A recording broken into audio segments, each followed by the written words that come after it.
Hey everyone. Today, I'm really excited to be talking to you about one of my favorite topics, and that's warming up on the marimba. Often as percussionists, we tend to neglect this part of our day, and we like to just jump straight into repertoire. But this can be really detrimental to us for two main reasons. First, it leaves us open to injury. And second, if we're not actively taking things that are challenging to us and breaking them down outside of context, we won't improve the ways we want to. So today, I'll take you through my system and talk about how this has worked for me over the years. So let's get started. The start of my warm-up I call the Mindless section. This is normally the first thing I do when I get to the studio in the morning, normally still a little bit tired, waiting for my caffeine to kick in, probably still listening to a podcast so I don't want to turn off. So I need something really easy for my hands to do that my brain doesn't have to work too hard for. So I'll take you through the exercise I use and explain why this has worked for me.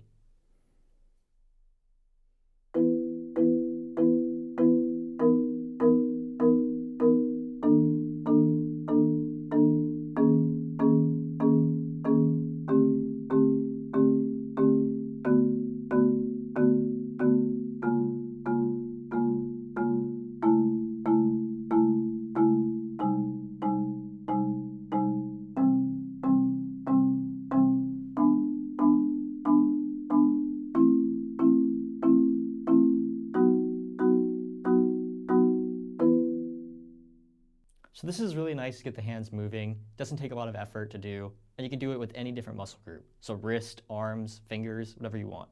After I do this a few times, I start to add variations in. I'll play some of them in excerpt form.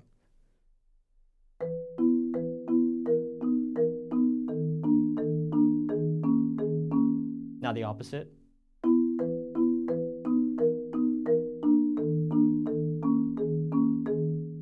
Now some 16th notes.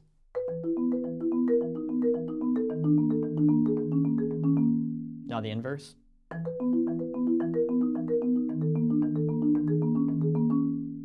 And now maybe some rolls.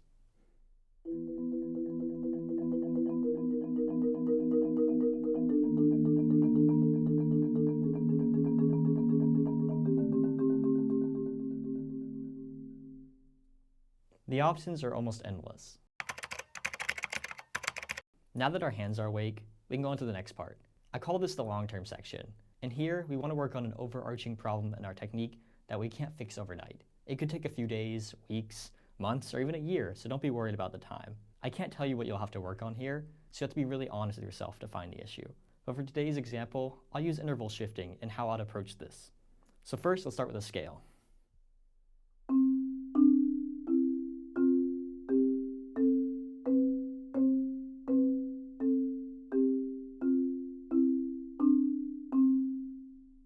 Once that feels comfortable, I'll speed up the tempo and change the key. And then maybe I'll make it more challenging.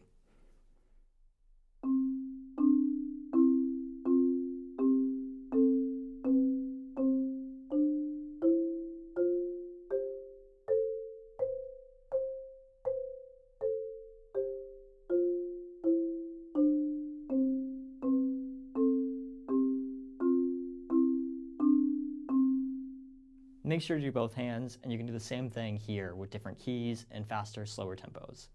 After that, maybe I'll make it one step harder.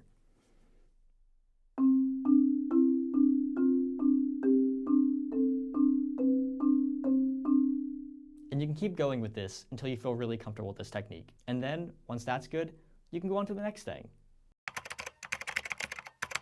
The last part of my warm-up I call the short-term section. This is the bridge between warming up and practicing for me. So I like to take excerpts from my repertoire and simplify them into exercises here. I'll show you an example of one.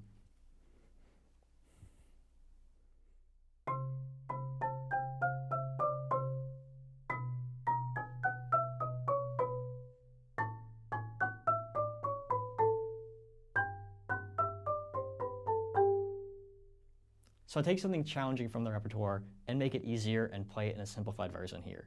Hopefully, that one's pretty self-explanatory, and if you know the piece, leave it in the comments below.